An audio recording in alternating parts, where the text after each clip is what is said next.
Hello, everyone. Kenyon here, Basketball Rewind, and I hope everyone's doing well, as are my co-hosts.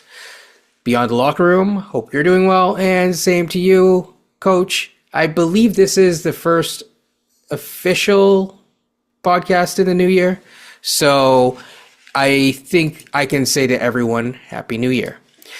Like, comment, and subscribe on your way in or on your way out if you like this content. So today we are going to do things a little bit differently. We're going to really quickly just say your thoughts on the week, if it was good or bad, kind of one-word answers, and we're going to jump into some other topics because I don't think that the Raptors did significantly good enough to warrant talking about them for an extended period of time. But we will have more Raps talk in the future, and we are shifting slowly and surely into draft talk. We were expecting someone, they weren't unable to get here, so we might have a little bit of draft talk at the very end of the episode, because I want to play a little bit of a fun game. I played it with Coach, didn't get a chance to play it with Beyond, and we will go from there. So, without a further ado, Raps did win one game this week. The game came after the Celtics loss, which was a 54-point loss. I believe it was franchise record. There's a lot of records being set by the Raptors recently. Before you guys give any response, I do want to caveat this, because I know I will see it somewhere, is that, yes, we are rebuilding. Welcome to Basketball Rewind. We have also stated this as well a number of times. And there are differences and there are levels in rebuilds. The thing about rebuilds is, ideally, you don't want to be setting records in that way. And you want your team to be giving effort and energy and not playing lackadaisically, whether it's individually or as a team. I'll leave it at that. Beyond, your quick thoughts on the week, and then it was historic. I'll say that much. I'm glad you stated that, because I think folks need to kind of recenter what's really going on here. And I know some people just have the instinct of just being a fan and just being a fan, which means sometimes with fandom, logic just gets thrown out the door, and rational thinking gets thrown out the door. But this team, in this case, because you win one game, doesn't mean all of a sudden that we're now ready to get the ticker tape parade going. You have to look at things based on the competition, the context, and the situation. Great, they got to win against Brooklyn. They look good, but then you got to look through the numbers. You saw how they shot from three. I always use this word: is it sustainable?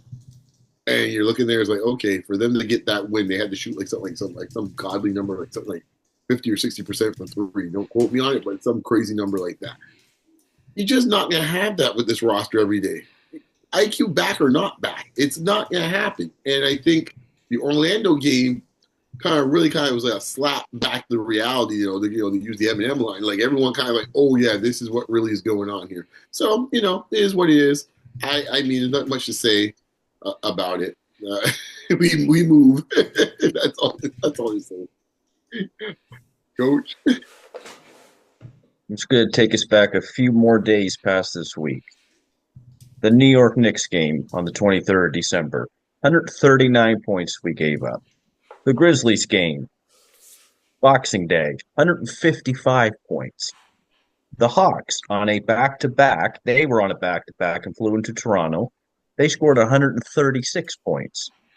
The Celtics, the Ferry New Year's Eve, lose by 50. And then we win one game, start the parade.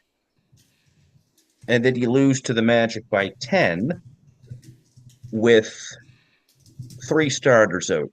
I'm just calling Suggs out because he played till halftime, basically. Setting records is right. This is a rebuild. It's not a very good one. There's a lot of bad habits that they have to be concerned about right now. Players and coaches alike.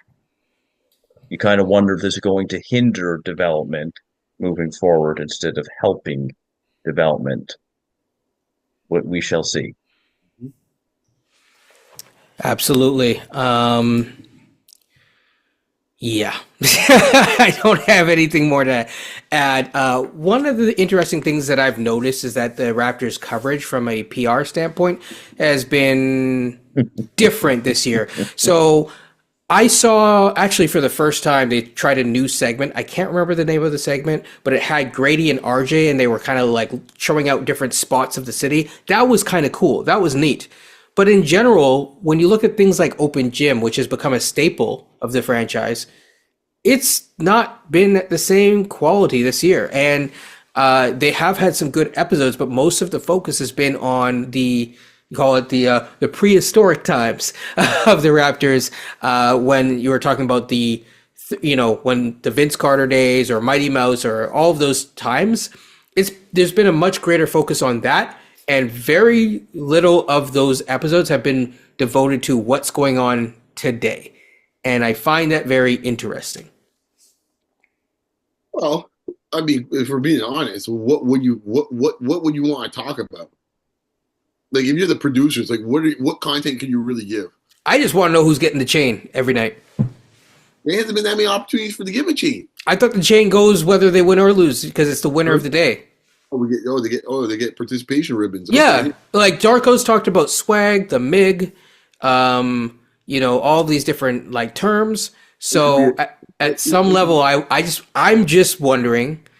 I think that in fact they usually would have shown those in previous years. I remember when Darko got his first win and let's go, right? And then they have the chain and all this type of thing, right? I just some sort of consistency. Yeah, I think that You're now, like I'm good. I think it's a wise move not to do so, because I don't think when you're in a 10 or 11 game losing streaks and you're showing who's getting the MIG tonight. Especially when those are actually going to be watching Raptors. Because I mean, what the MIG is the most important guy defensively, so it would be interesting to see the philosophy behind that. Right now, that award's blank right now, man. Yeah. It really 26 in defensive rating. Yeah, there's a lot of guys. Yeah. I can't get a MIG. Now. Can't get a MIG. You're Okay. not going to get a MIG in this case here. Yeah, that's going to be a tough sell. Well, be a tough sell. Going back to coach's stats, that's gonna be a tough sell. It's a rough one. I just want to see more of a effort and less lackadaisicalness from everyone. So moving along, is there anything else that you guys want to talk about? The week ahead, we can really quickly touch on. So it's going to be a fun week. We start off against Milwaukee. Then we go over and visit OG with the Knicks. After that, it's the Cavs. And then we finish things off in Motown. Do you think it's going to be a good week or a bad week? We don't have to say the record. Well, you're playing 3 of the top 4 teams in the East right now. You're playing this week, so I'm sure the audience will get my drift on this. I'll leave it at that. And the 4th team has won 7 of their last 10 games. Well, I'll just leave it at that. It's going to be a good week. Depending on where you are on the spectrum for tank odds. But it's the beginning of a full assessment of this team as the starting lineup, assuming nobody has the flu tomorrow or nobody is, malaria. Yeah. No timetable tank season. Anyway, I like the alliteration on that. Yeah. English. Yes. Anyways, I've been saying basically since October, I think we kind of have hinted at this as well. Just let's see until you finally get this starting lineup, till you finally get to see what it's going to look like moving forward. And I'm not just talking about this season. The season's a wash. You're going to have to know for maybe drafting a little bit, your philosophy around that. Obviously, you take the best talent, but I think they will consider that part of the process as well. You're going to have to get some assessment of a game or two. You're going to need 10, 15, 20 games, 30 games if you're lucky of this team just to see exactly what you have. And a lot of guys get some things to prove. A lot of guys have things to prove. Yes, about Scotty being a number 1 option with this other four starters. You've got RJ. What is he going to like coming back? Is the defense going to improve? Like him and Gradey defensively together as wings. What's that going to look like? So there's just a lot of narratives moving forward. They're going to have to get some clarity on. Absolutely. So, without a further ado, I think that's the Raptors talk. We've given the Raptors a lot of bandwidth today, and we are going to move right along. One final thing. I do think there's something that I've noticed where people like to gatekeep fandom. Don't do it. I'll just leave it at that. People can be fans in different ways, and just because I'm a fan of a team doesn't mean that I have to, enjoy it. I mean, if I'm contributing in my own ways, whether it be, I mean, people pay to go to these games. Like literally, people pay their hard-earned money. So if people are disappointed with the product, they have every right to feel how they want to feel because it is their hard-earned dollars. At the end of the day, this is a form of entertainment, and at the end of the day, are you not entertained? If you are not, then you have the right to voice your opinion on it. Moving along, we wanted to talk about a number of topics about the overall NBA. Jimmy Butler asked for a trade.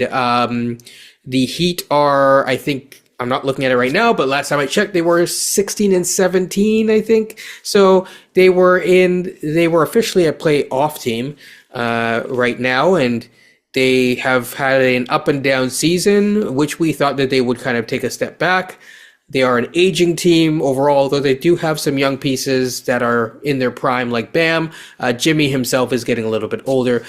Your guys' thoughts as to the potential destination, because I do not think that situation is reconcilable. I will add one thing. Sorry, I'm being a little long-winded today. The one thing that I will add is that Jimmy Butler and Pat had a disagreement, and Pat Riley, in my opinion, started this in the summer by calling out Jimmy Butler publicly. Coach, I'll go to you first. Sorry, brother. I'm not shocked, first of all, but Pat Riley doing that. He's old school. That type of behavior, like he was doing that in the 80s and the 90s and the 2000s, coaching the Heat. There's part of me I kind of liked it. It's refreshing in a sense, but at the same time though, that just doesn't fly as much today with the new players. The way that most coaches deal with players today and executives, by the way, Riley's really old school. In terms of the Jimmy wanting out or where he may go, I think that was your second point, was it not? But where he may go. Yeah. Oh, if I'm a Western Conference team, I'm certainly looking at him. I know the rumor is about Phoenix, possibly. I just don't know if I'm Miami. I don't know if I want Bradley Beal back. I don't think it's enough. And Phoenix doesn't have any picks. They gave them all up in the Kevin Durant trade. I really don't know where you might see Jimmy Butler go. I think he's making $48 million this year. So that's going to be a tough contract move, especially in this CBA. So I guess we'll know in a week once that suspension's up. Like he's gone. It's probably this week he'll get traded. Well, okay. Let me go back. You kind of last part there, the suspension. First thing, props to the NBAPA for actually fighting this, because at some point, you should be able to say what is on your mind. You're a player in this case here. I heard guys say a lot worse than what Jimmy Butler said. Now, unless he's out there pretty much, beating up people in the locker rooms and we're not aware of it, and what we're kind of hearing is what it is, a 7-game suspension, because in this case here, he dared to speak out in this case of why he's not happy. Fine. Join the club. There's been unhappy NBA players from the time the league started in every league. But a bit heavy-handed for a 7-game suspension. So good on them to fight that. Second point. At some point, you know what? What's the old saying? I mentioned it already once this year, in this case this season. The old Batman line from Dark Knight. If you hang around long enough, you stay around to become the villain. I think Pat Riley might want to just go and chill out at the beach for a little bit and call it a day. I mean, at some point, when you look at it, we have Jimmy Butler right now. Everyone says, oh, it's Jimmy. But what was it with Dwayne Wade, who was like Mr. Miami, Wade County? That didn't end great either. Everyone remembers it now when they patched up a couple years later.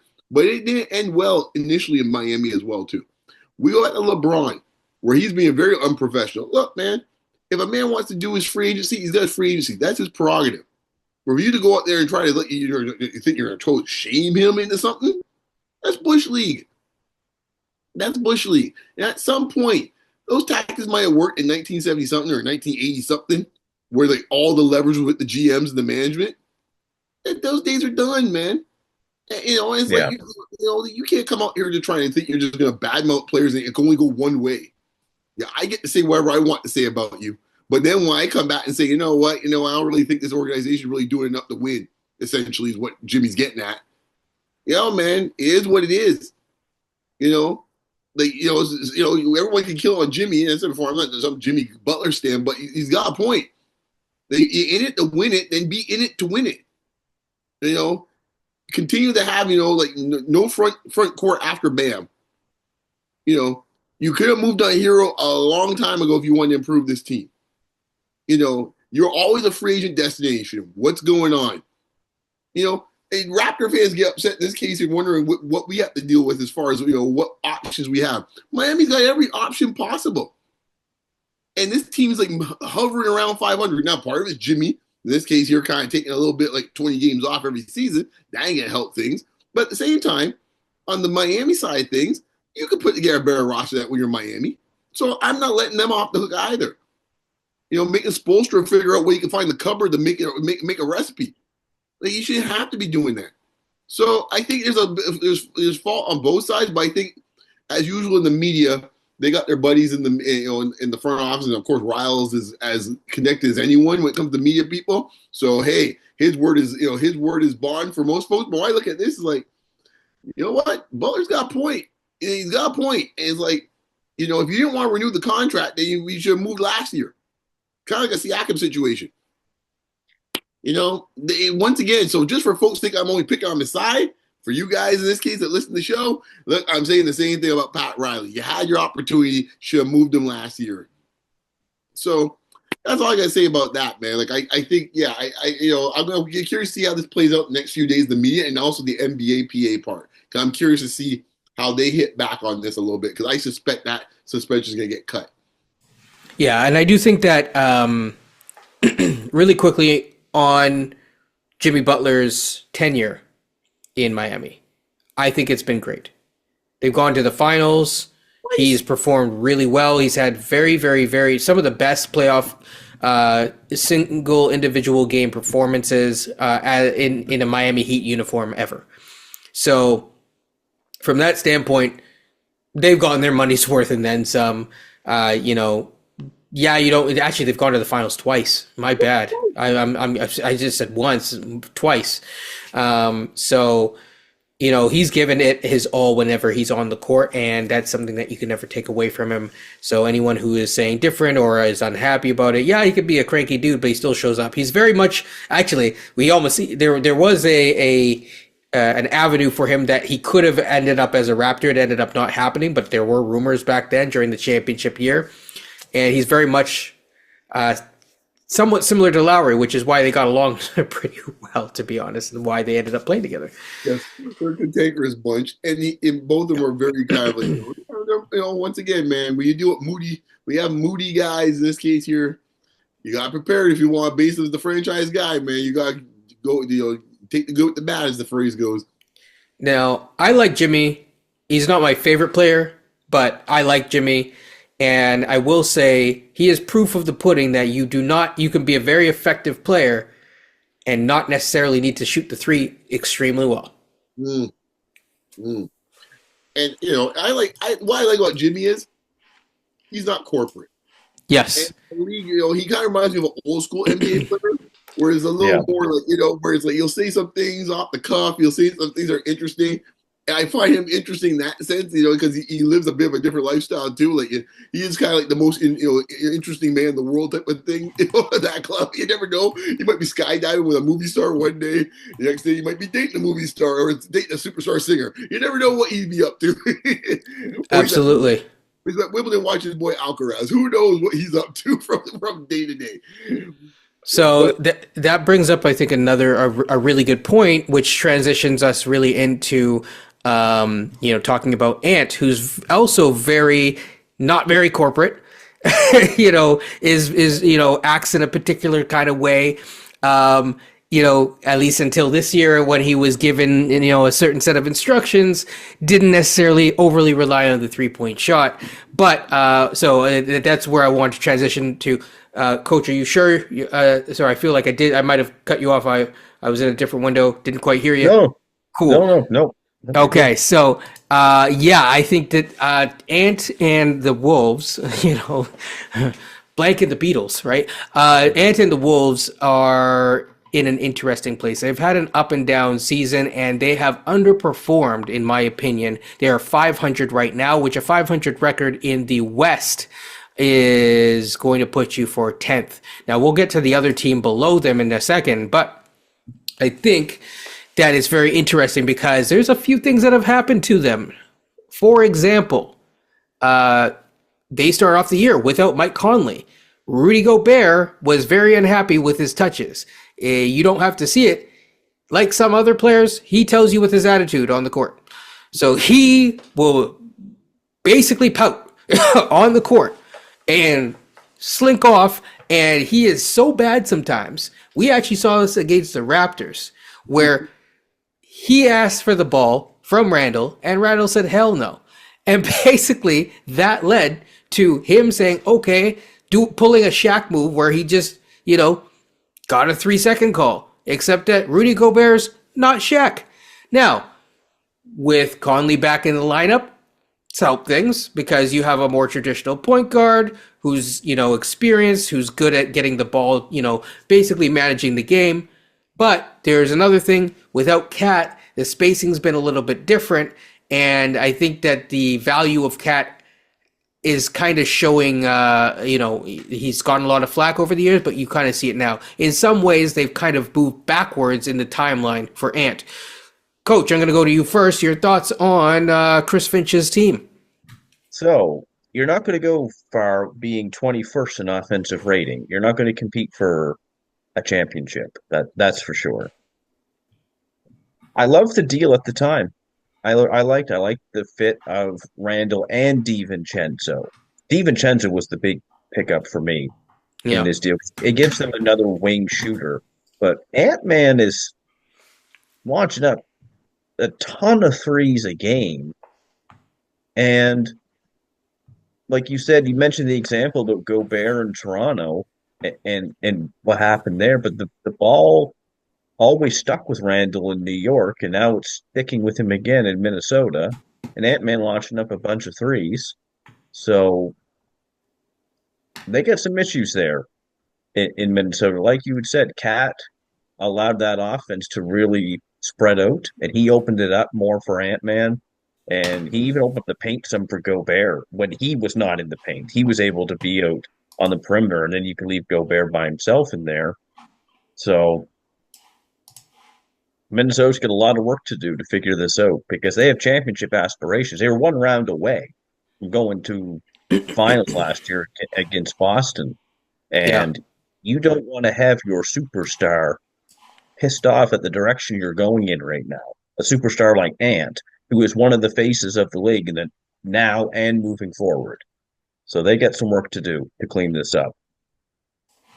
Yeah, I mean, Ant has been highlighted by the NBA. I forget the exact series that they had on their YouTube channel, but it spotlighted young players. I think Scotty Barnes, Shea, Ant, Trey Young, a lot of young talent because they're trying to shift things over to the young guys, of course. So it was nice to see that. Also, the Netflix documentary where you see a bit more of his personality, which is really nice. So, beyond your thoughts.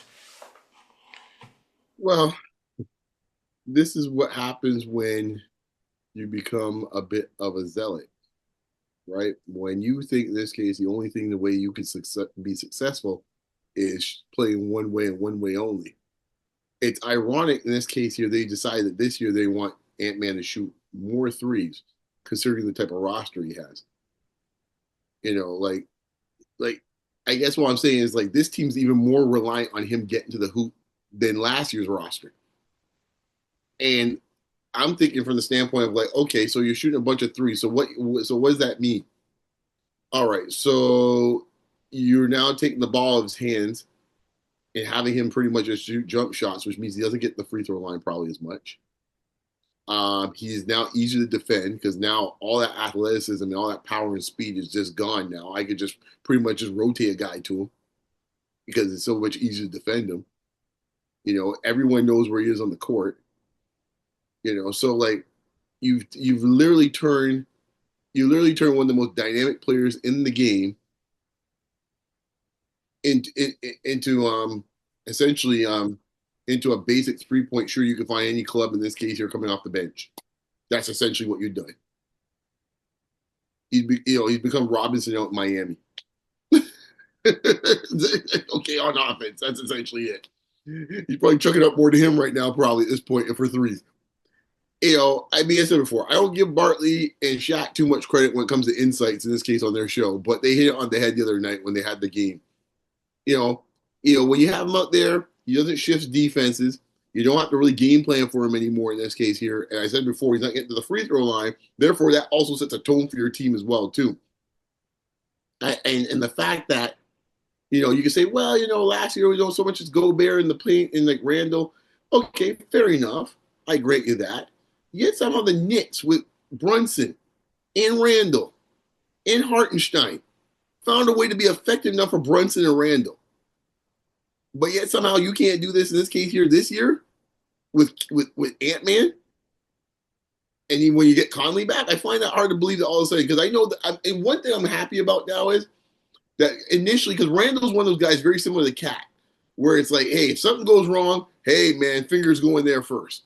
So everyone got on their high horse, about a month ago. It was like, oh my gosh, we put on Cat. I can't remember who the person that said it. It was someone in the media that mentioned it. And I can't remember. I followed the tweet. They said, like, I know Randall's the easy guy to pick on in this case here, but someone might want to look for someone else a little more prominent on this team of what's going down right now. And I was like, hello. I said, I put a like and I responded to that. I love the Ant-Man, but I got called for what it is. Him and Finch and that coaching staff, you took the wrong strategy, fellas. And, and defensively, they're not that bad compared to last year, but, they ain't really doing it defensively right now either. They're okay, but they're a little bit worse than last year. And that's amazing because with Cat, you say, like, oh, how the hell could that be the case? But a lot of guys on that team aren't really playing like they were last year. Even McDaniels, not really playing like, I see him in some games where the quote defensive stopper, I ain't really seen it. Sometimes defensive guys that start getting a good offensive season, they get the taste of it. They forget what their bread and butter is. So there's a lot of issues everywhere. Gobert's decline, another problem as well too. They got, and I think if they have him attacking more, it opens things up for Randall. It opens things up for DiVincenzo. DiVincenzo's notorious for knocking down shots from the wing, as you said, Coach.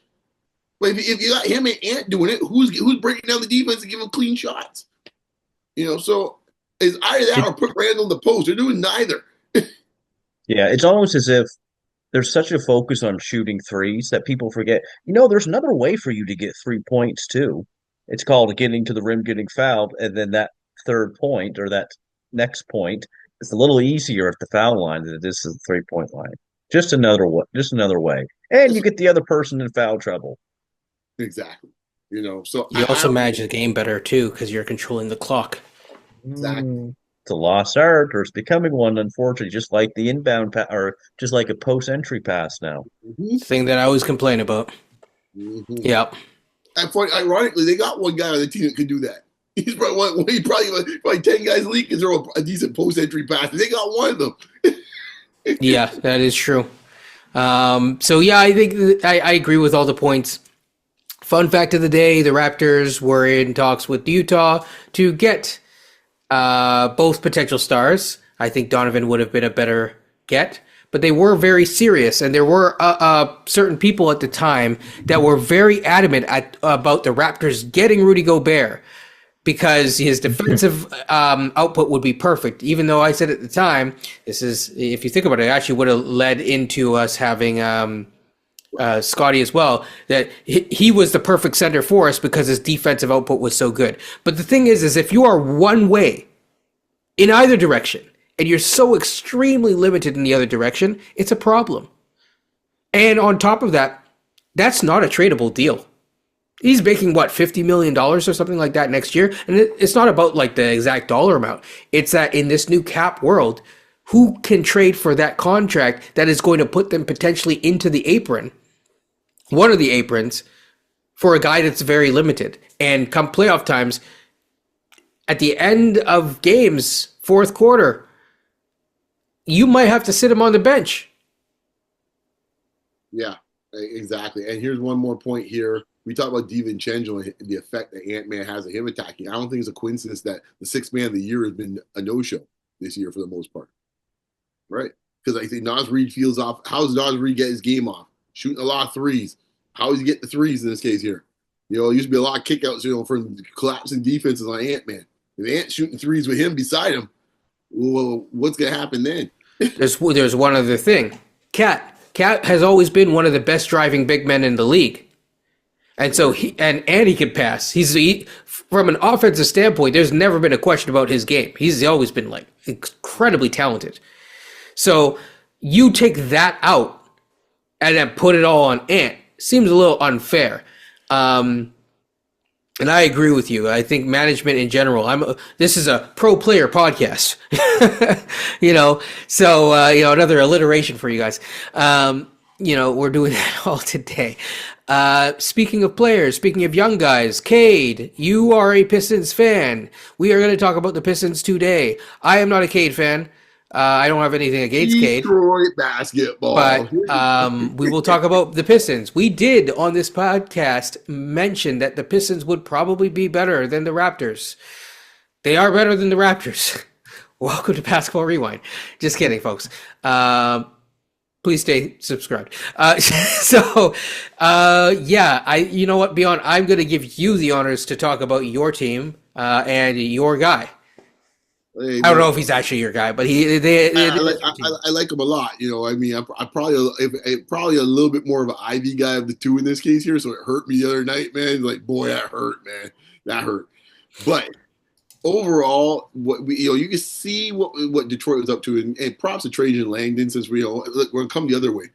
Since I've been too tough on management so far in this little segment, let me give love here to Trajan Langdon, the boys out there in the front office of Detroit. They cleaned up things real quick. They realized in this case, you know what, the odor and stuff like that, the stench. All due respect to Monty, just was we had to move on. We ain't trying this again another year. I think that was a great move to kind of clean up things there. I thought getting Bickerstaff, who was a good, solid coach, that has shown that he could coach young guys and coach them up. Did it in Cleveland, and I thought it was a great point. And then peppering them with the vets that you could see coming. We said this from last year when we made jokes. I used to say what. Future Piston Tobias Harris. I used to say that. You can see it coming from a mile away. I got my man from Dallas in this case here, Hardaway Jr. Heck, Beasley has been quite honestly a great throw-in because I didn't think he had much left in the tank, but he proven me wrong in this case here. He had a little something left in the tank, and I think getting guys like that just know what to do and what they have to do. And then having the young guys starting to mature now. And we finally got, knock on wood, man, because with Cade, you never know. So far, so good. Maybe in this case, for Cade to be healthy, in this case, now we had to lose Ivy for the season. Maybe one of these years we might get two of them play, 70 games together or so. But they put together a nice team. And even the last two drafts, I would say.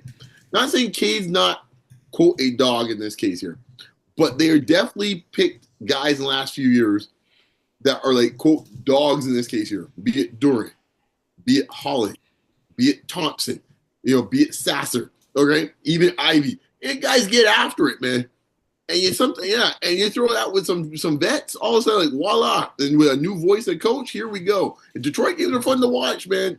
Even last year, people were kind of, a lot of Raptor fans like to tease about Detroit, but they didn't really watch the team. Detroit played hard in a lot of games. They did, even up to the end of the season, Detroit wasn't getting blown out, by certain teams by 50 too often last season. They were playing hard, and I think that was something that was still showing me a lot of, like, these guys are playing with a lot of pride. And if you can ever get a few more vets to help them out, hey man, you could have something. Right now they're in the ninth spot in the East. Like I said before, they won 7 out of 10 games. Cade is playing probably the best basketball of his professional career. And I think right now, sky's looking up for Detroit, man. I like what we're seeing so far, man. So hey, man, as a Pistons fan, I am very happy to see what's going down, and it's fun to be watching Pistons games once again. I am a Cade fan. Yeah, I know. Don't get me wrong. I like Yeah. Cade too, right? Yeah, no, I'm not like a bandwagon fan, but Yeah, like exactly. 4 years ago, I went to a game and it was him and I think it was him and Scotty's rookie year, and I went to kind of see Cade because I liked him at Oklahoma State The when he was OG there, dude, huh? and he dropped like 35 on the great OG that night. So he put on a performance, but look, he's averaging 24 points, 10 assists, 7 rebounds.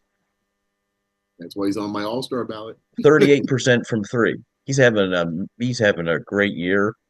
I think Beyond and I think we all said how Detroit was going to be pretty good this year. Like they were going to be better. The Harris signing, bringing in Tim Hardaway Jr., drafting Ron Holland, another year of development of Ivy and Duran. They got some pieces there, and the Thompson kid as well. He's got some all defensive potential in him. Detroit's moving in the right direction, and good. It's a good way to be moving in the right direction with a guy like Cade leading you. Yeah. And this feels like a Detroit team, man. Like, they don't give no guff from nobody, man. This feels like a Detroit team. Like Detroit teams are good, usually don't give two bleeps about anybody in this case here. And this team's got a bit of that vibe with them, too, man. Even last year, they never had games where they would truly cheat people out of effort. Even through the, I guess, record matching win streak, never. Not a single time. Or was it a record set? No, it was a record matching because we were the last game. Yeah, of course, we know who they broke it against. New Year's Eve. Yes. Yay! So that's kind of my thoughts right there. In terms of Cade, I'm happy to see him healthy. He's really struggled with injuries. Same like Suggs as well. Just full disclosure, people who ask me, I was a Mobley guy through and through and still am. At the time of the draft, wanted the Raptors to do everything that it could take to get Mobley, and I stand by that.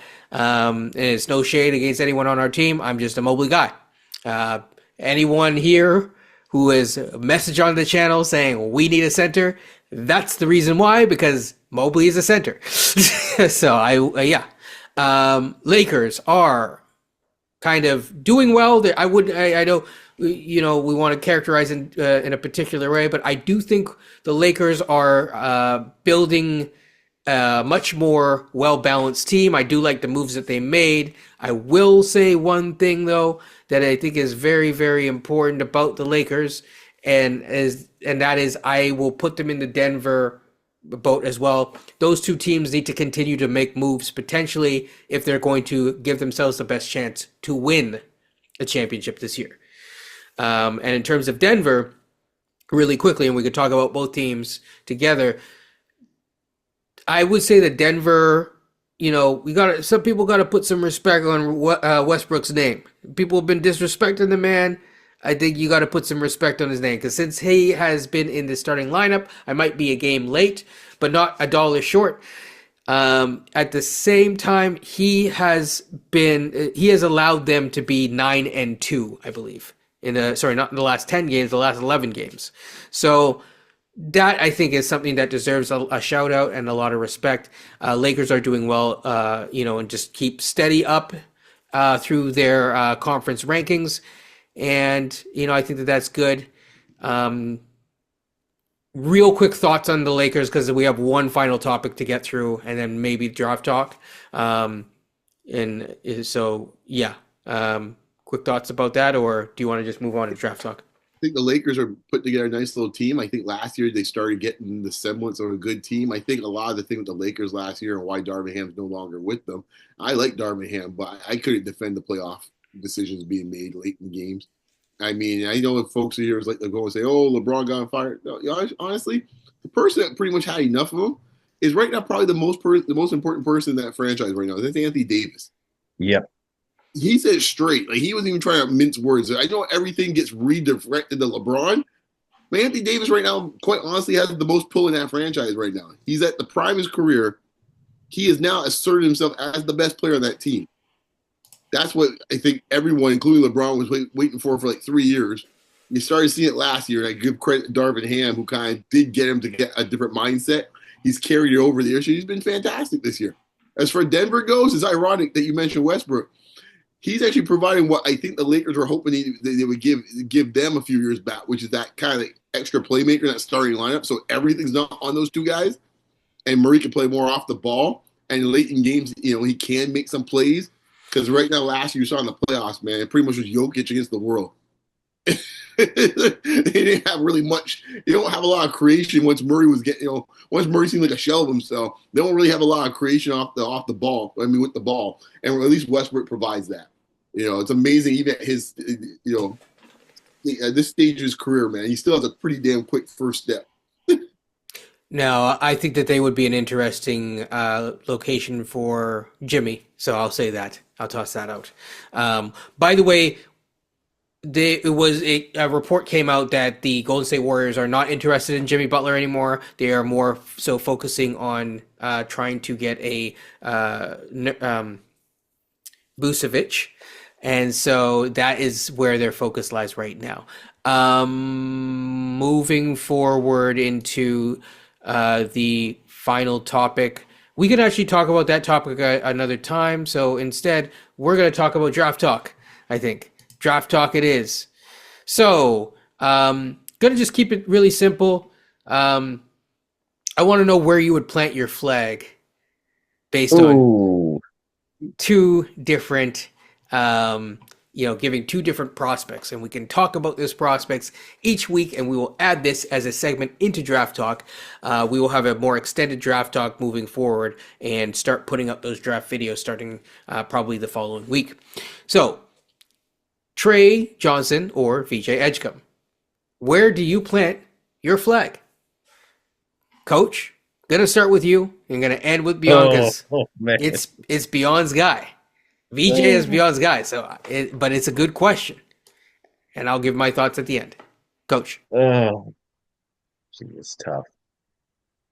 I'm gonna roll with VJ, but it's not the big edge that people might think. Because Trey's bigger, 6'6". I think the offense is just more there right now. 42% from three, averaging about 20 a game. I like Trey Johnson. I think he can score. I think he's got game, but there's just something about VJ's defense that is the difference right now for me. Beyond as often said about the Dwayne Wade comp, just some of these guards that can really defend, and I like VJ's upside too. But it's very close for me. But I'm going to give VJ the slight edge over that. I'm gonna say, you know who I'm gonna say, but I'll say it this way. I'll put it this way. Yeah, he had a rough game this weekend against Iowa State. I mean, they're playing pretty much four guards against like 7-footers. It was tough. But what I did like, there's a maturity even in that game he showed where like at this stage of his career, he's not forcing him to play. I actually found that very interesting. I also found it interesting that even though he wasn't really looking at, he obviously was not cooking, the amount of respect that ISU had for him, they were still trapping him on pick and rolls in the second half, up 12 or 14. I'm like, really? We're doing this? So it just showed me a little bit like, okay, because besides your own team in college, the folks that in this case know you as well as anyone else is your adversaries in your own conference. And they're doing that to him. I'm like, yo, I think the sky's the limit for this kid. And another thing, too, on a side note, I don't know what to call it, inside information. I have a friend in this case of Bahamian descent. He's Bahamian in this case here. And man, I kind of tease and say, hey man, would love to see your boy here in a Raptors uniform. He just said, hey man, the family. He goes, that family works hard. They're full of hard workers and high achievers. They don't play. So that element plus the athleticism plus the ability to change the game defensively and eventually I think offensively Give me Edgecombe. I don't care. Like, I mean, all due respect, I like Trey Johnson, but give me Edgecombe and twice on Sundays. I'm still not budging. Okay. So I'm going to zag because we need to have a conversation, and so I need to zag. So I want to go with VJ. I'm going to go with Trey, and I'm going to outline my position. Number one, I think height matters. And from what I'm hearing, he is a legit 6'6", whereas VJ is a closer to 6'3". Now, yes, the wingspan is there. We do have a guy here who is 6'4" with a 6'10" wingspan. That would be like Jacoby Walter or whatever. But I think in terms of Trey, I think that the height is important. It's allowed him to flourish at the college level. And I think also it has allowed him to be a much better shot creator at an early stage in his career. Now, VJ has the hops and all that. Totally get it. He has the athleticism. I think in terms of Trey, his defense has been fairly decent. It's not like otherworldly, but he's going to be an average defender, I think. So one guy is going to be more closer to potentially being a defensive monster. Maybe not on this system, because no one is, because we have the defensive player of the year in this system, and that ain't looking like that. So no one's going to be good on defense on this team. But in general, I think the defensive rating, offensive rating for both are fairly strong. And I would give it to, you can't teach height, you can't teach length. And also, frankly, Trey Johnson is a 50-40-90 guy. And he's getting some tough shots. Now, I don't personally like all of his shots. He's not my favorite in the draft. And if I'm going with my heart, it's probably VJ. But I still want to defend the guy, because no one else is defending him. So I'm going to defend the guy. And I'm saying that he deserves some love. Interestingly enough, VJ also has a better assist to turnover ratio. Could be because of the usage. Trey is having a much higher level of usage than the other guy. And that is something where it's like when you have a high usage and you're going through a lot of reps very early, you're going to be more prone to being turnover prone in a college setting. The one thing my final point is, yes, I do understand that VJ gets to the line better. However, Trey gets to the line at a decent amount. So when you combine it all, I would, I'm planting my flag on Trey Johnson's island. However, I do understand the VJ Edgecombe stuff. All right, go for it. No, I'm just saying, I just realized this when you said this. Two of my three guys in this case are kind of impacted by their teammates as well. So, in Baylor in this case, Wright in this case, who's also a freshman, is very dominant, ball dominant, and is having a great season. Arguably statistically better than VJ's in this case here. No two ways about that. Mm-hmm. But once again, playing off of a ball dominant guard in this case here, for him and Ace, I find that interesting. It would be intriguing if one day Wright was not available to play. What would happen in this case in that scenario? I'm not saying you get 39 points like a certain individual, but I think I think folks might be surprised. Let's put it that way. I mean, but the Raptors don't need a 39-point score beyond. Come on now, they need. Anyways, they're going to pass the ball more, right? Right. Way more. That's worked out well. Yeah. Yeah. Sometimes you need someone who could just take the bull by the horns.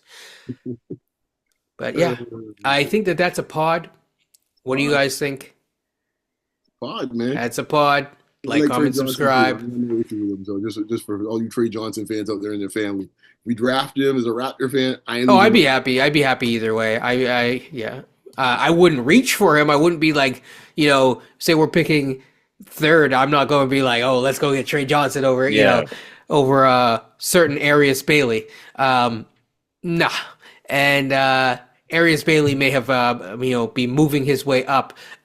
We'll see. I think the tournament, when it comes, it does tend to impact a lot of things. If they make it, but yeah. Yeah, but that's the thing, or lack thereof, right? Mhm. That So it never. could go the other way where some of those old games, the 39-point game in January gets forgotten about when things are rolling in Yeah, other cases. It I don't always think. happens that way. Yeah, I think those two guys. I think for them, I think they can only go up. I don't think for them they're that concerned they would drop. Go up, man. They're already at the top.